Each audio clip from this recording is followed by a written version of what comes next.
Danny, unfortunately no luck for Super Smink in the 2 Group 1s. Do you still have confidence it can be third time lucky in this Saturday's Gold Rush? Yeah, for sure. Things haven't gone our way yet, but she's come through that, last one in good shape. So we're always going to go to the Gold Rush. Had she have been competitive and pulled up good. So yeah, we get another go. Yeah. What was the feedback from Chris post that run?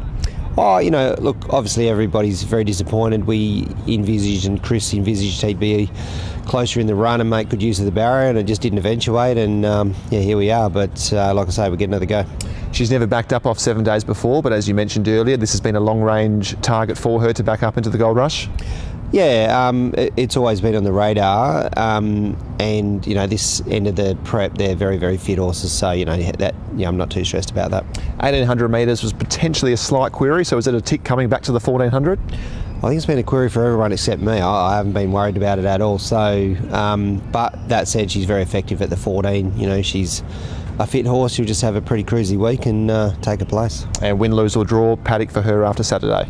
Yeah, we'll just put her aside then and have a chat with BJ and just sort of see what we can see what's on the table for her next. Unfortunately, Saloon Bar's the first emergency, sweating on a run. There's no race for him if he doesn't gain a start. Not on the weekend, there's not. So we'll just have to see how that unfolds. If something shakes loose, then we get a go. If not, we'll look for something else. On a more positive note, In Good Order was good again on Saturday, building towards the Perth Cup. Yeah, for sure. Really happy with him. He's I feel like he's definitely on the right path. Looking forward to the January one. Sean, we saw Wyndon the Lion work on the grass this morning. How did he work? Yeah, I haven't got his E-Track report yet, but he had a nice controlled workout and breezed up nice little line.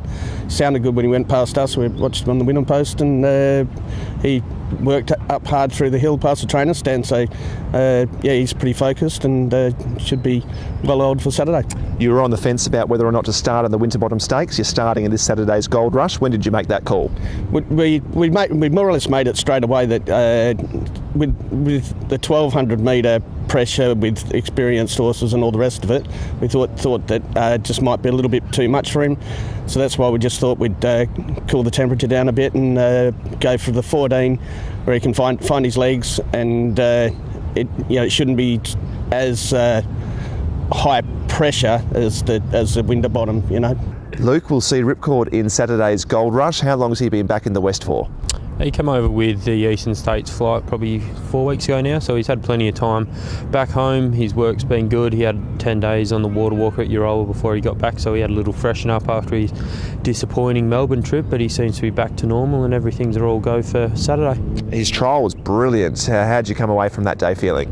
I was a lot happier than what I was going into it. I thought he's either going to go really well or sort of put the cue back in the rack and put him in the paddock, and he come through with flying colours. He's been at his best since then, so hopefully we see a return to good form. Went forward in the trial, which we're not accustomed to seeing him doing a lot. So did you learn something from that, or do you think it was just different being under trial conditions? I think probably just different being under trial conditions, but there's not a hell of a lot of speed in this race. Saturday, I think the barrier draw is going to be very important, so if he can draw a gate, he'll lob pretty close, I'd imagine. Ran second in last year's edition. How confident are you that he can reproduce that type of run mid-prep? I think he needs to show me a little bit more than what he has. The confidence levels are a little bit low compared to what they were last year, but good horses can bounce back, and that's what he is. Even if he does perform well, is this going to be the last run of his prep? Yeah, definitely paddock after this Saturday, so he can go have a well-earned break.